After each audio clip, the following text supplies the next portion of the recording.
Секако дека она што можевме да го заклучиме во претходните настани, дека потребно е уште да се работи во таа насока, особено во делот на образование, социјалните услуги и вработувањето. Вработувањето се на лицата со повреженост исто така се поставува како еден од предизвиците каде што ние би требало да интервенираме, нели, таму каде што може, колку што може, на најдобар можен начин.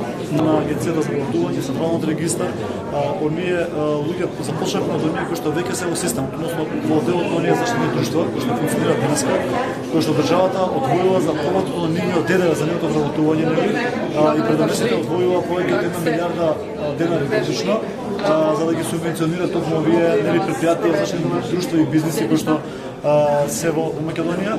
Повеќе од 2000 вакви наши соделени се вклучени или излегуваат, нормално тоа е движечка, денеска е, утре не е, или по негова волја делот работниот процес.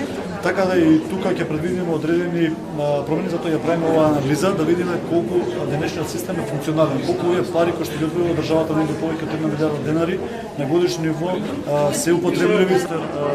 Да бидам дел тоа министерство и до 2017 година мора да кажам дека правевме буквално анализа каде све имаме пристапни патеки, лифт, накапност, се што треба да се направи.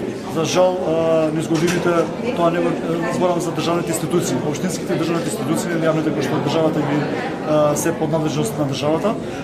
Секако се задолженија комплетни до сите институции да има пристапност за лицата со повреженост.